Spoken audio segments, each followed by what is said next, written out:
This news is presented by BK hardware store, Didwi Tikkar, Hamirpur. सभी प्रकार के paint, hardware, plywood, timber, tiles और marble के लिए संपर्क करें।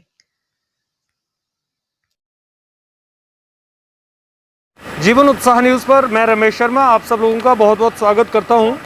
और जैसा कि आपको जानकारी हो कि हिमाचल सरकार द्वारा कोरोना कर्फ्यू की घोषणा की गई है।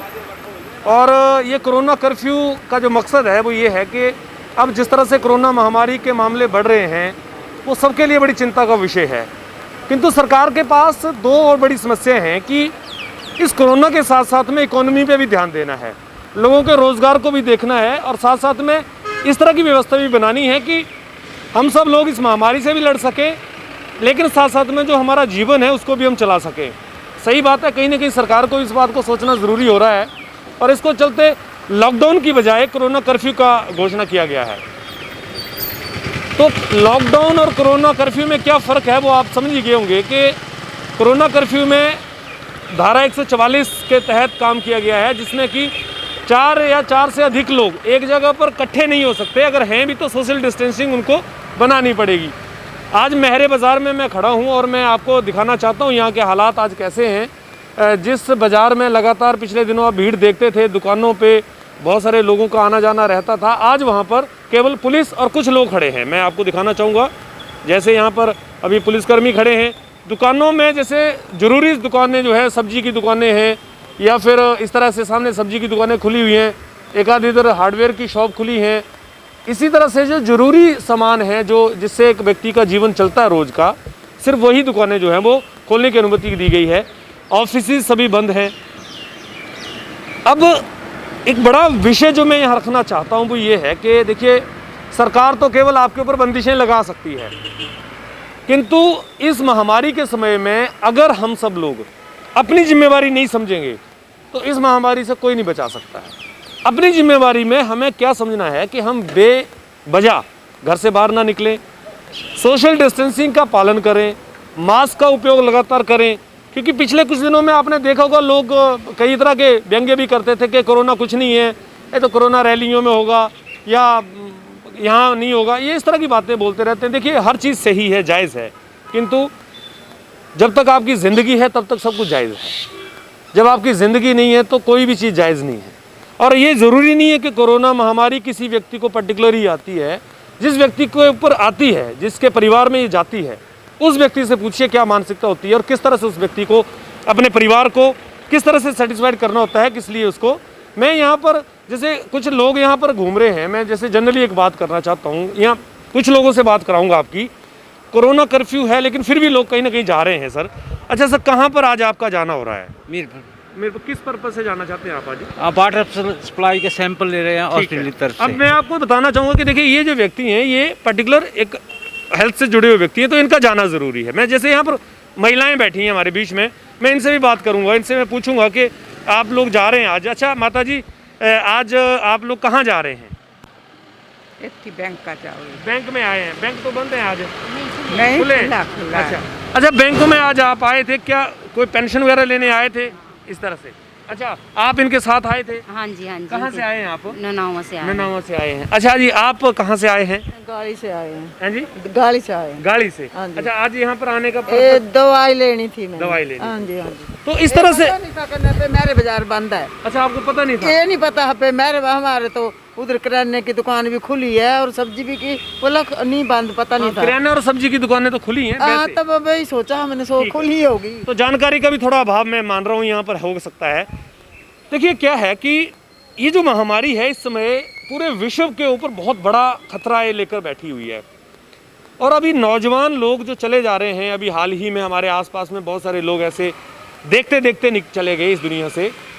तो कोरोना महामारी में अब खुद को संभलना बहुत ज़रूरी है, क्योंकि सरकारें तो आपके लिए नियम बना सकती हैं, कानून बना सकती हैं, लेकिन उन नियमों कानूनों के साथ साथ में आपको अपनी भी सुरक्षा करना बहुत ज़रूरी है। तो बहरहाल मैं आपको दिखा रहा हूँ, पुलिस आज मेरे बाज़ार में पूरे इसके मुस्तैदी पे है कि आज यहाँ पर जो लोग हैं वो कोरोना कर्फ्यू का पालन करें।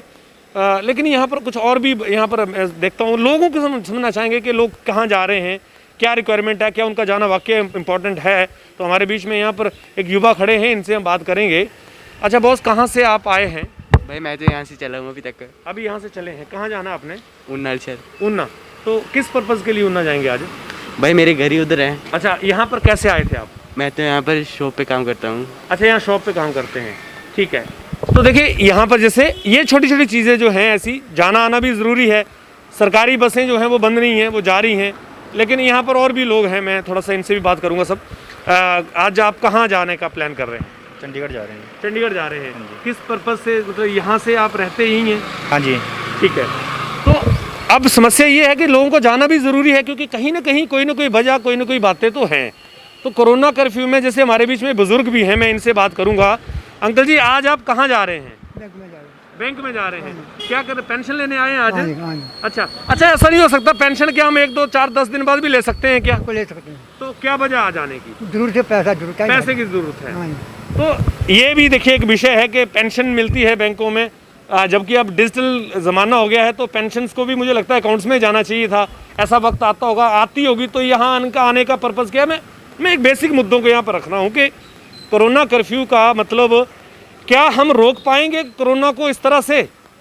क्या सरकार ने जो डिसीजन लिया है कि लॉकडाउन की बजाय कोरोना कर्फ्यू चलाएं, तो क्या ये सब सही होगा, नहीं होगा? मेरा कहने का मतलब ये है कि भविष्य में इसको लेकर क्या चीज़ें हो सकती हैं, किस तरह से लोग इसको हैंडल कर रहे हैं, क्या लोग इसको हल्के में लेके चल रहे हैं, या कल आने वाले टाइम में इसको और हमें ऐसे नियम बनाने पड़ेंगे जिससे कि सख्त करना पड़ेगा।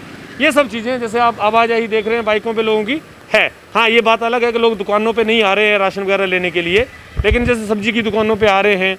अभी जनरली देखें अगर आप, तो 1, 2, 3 ऐसे 4, 5, 6 दुकानें तो मेरे को सामने सब्जी की खुली हुई दिख रही हैं यहाँ पर। तो चलो ये अच्छी बात है कि ज़्यादा भीड़ नहीं होगी। बाकी दुकानें, बैंक भी यहाँ पर आज देखिए वर्किंग में हैं, बैंक खुले हैं। बैंक में भी मैं एक बार थोड़ा सा देखना चाहूँगा कि यहाँ पर ज़्यादा लोग तो नहीं हैं, बिल्कुल यहाँ पर कोई ज़्यादा लोग हैं नहीं। तो हालांकि लोगों का है इसमें कि लोग इसको परफॉर्म कर रहे हैं चीज़ों को, बट क्या कोरोना कर्फ्यू सफिशेंट रहेगा? जिस तरह से महामारी बढ़ रही है, क्या ये जो बीमारी है या महामारी है, ये इस कर्फ्यू के वजह से कुछ रुक पाएगी? ये हमारे जो हैं वो आने वाले वक्त में प्रश्न रहेंगे। तो बहरहाल लोगों से यही हमारा निवेदन रहेगा कि आप लोग ज़रूर अपनी जो ज़रूरतें हैं उनको समझते हुए मार्केट में निकलें, क्योंकि कई बार ऐसा होता है कि हम छोटी छोटी लापरवाहियाँ जो करते आए हैं। मैं इसलिए बता रहा हूँ कि हमारे प्रदेश के मुख्यमंत्री श्री जयराम ठाकुर जी भी ये बात मान चुके हैं, कह चुके हैं, इवन सभी लोग कह चुके हैं कि हमने पिछले दौर में काफ़ी लापरवाहियाँ की हैं। चाहे वो राजनीतिक रैलियाँ करी हों, चाहे वो शादियाँ करी हों, जागरण के हों, सब लोगों ने खुले में सब चीज़ों को किया है। और यही वजह हुई है कि उन सब की वजह से आज कोरोना का एक ऐसा प्रकोप जारी हो गया है कि जहाँ पर पिछले साल में, आज के समय में 1 केस 2 केस बड़ी मुश्किल से आते थे तो हाहाकार मच जाती थी, पूरे एरिया सील हो जाते थे। लेकिन आज लाखों केस इंडिया में रोज़ आ रहे हैं, इवन डिस्ट्रिक्ट्स में सैकड़ों केस आ रहे हैं। तो उनके बावजूद भी है, बसें भी जैसे मैं आपको बता रहा हूँ, बसों में भी भीड़ कोई खासी नहीं है, 2, 4, 5 लोग हैं, लेकिन क्योंकि इन लोगों को जाना है तो ऑब्वियसली ये। अब देखिए यहाँ पर मैं एक बड़ा विषय बता रहा हूँ, जैसे बसों में लोग जाएंगे, अभी देखिए यहाँ पर मान लीजिए 5, 7, 8 लोग होंगे, तो क्या कोरोना की चेन, जो संक्रमण की चेन है, क्या उसको तोड़ने में सक्षम हो पाएगा? ये एक बड़ा प्रश्न खड़ा होता है। क्योंकि जो लोग, तो जब हमारा तो मोटिव ये है कि 4 लोग एक जगह इकट्ठे ना हो, कि आपस में संक्रमण ना हो। तो ऐसे में जब मान लो बसों में 10-15 लोग जाएंगे, सीट में बैठेंगे, उतरेंगे, अब मान लो ये सवारी आगे जाके बंगाना उतर जाएगी, कोई दूसरी वहाँ बैठ जाएगी, तो ऐसे कैसे हम इस बात को तय कर पाएंगे कि कौन सा व्यक्ति संक्रमित हो सकता है, या कोई व्यक्ति संक्रमित बैठा हो और उसी सीट पे दूसरा व्यक्ति बैठ जाए? तो ये थोड़ा से विषय हैं हमारे बीच में। इन विषय को लेकर हम आपके बीच में लगातार चर्चा करते रहेंगे, और आप सब भी अपना ध्यान रखिए, एहतियात बरतिए। और इस महामारी के समय में जब हम सब लोग बहुत सारी उम्मीदों को छोड़ चुके हैं, हमें वापस पॉजिटिव होना पड़ेगा, और हमें केवल उन्हीं लोगों को नहीं देखना पड़ेगा जो संक्रमित हैं, हमें ये भी देखना पड़ेगा कि बहुत सारे लोग ठीक भी हो रहे हैं। और ठीक होने के पीछे जो कारण है वो है आपका खुद का विश्वास। जब आप विश्वास कर लेते हैं कि नहीं आप ठीक होंगे, तो आप ठीक भी हो जाएंगे। इसलिए इस महामारी से आपको थोड़ा अपने आप को बचाना भी है, समाज को भी बचाना है, और साथ साथ में जो नियम है सरकार के उनको भी पालन करना है। तो फिलहाल अभी हम कोरोना कर्फ्यू में चल रहे हैं, आगे आने वाला वक्त कैसा होगा, किस तरह से आगे की चीज़ें होंगी, आपके साथ हम लगातार चर्चा करते रहेंगे, बात करते रहेंगे। आप भी हमारे साथ इस तरह से बने रहिए, अपने घरों में सुरक्षित रहिए, अपने बच्चों को, अपने परिवार को सुरक्षित रखिए, हैंड सैनिटाइज़र का इस्तेमाल कीजिए, मास्क लगातार लगाइए और सोशल डिस्टेंसिंग, जो हम पहले कहते थे 1 मीटर 2 मीटर की दूरी है, तो अब मेरा मानना है कि कम से कम भी आपको 2-4 मीटर की दूरी बना के रखनी चाहिए, क्योंकि अब दूरी बहुत है ज़रूरी। बने रहिए इसी तरह से हमारे साथ में। बहुत बहुत धन्यवाद आप सबका।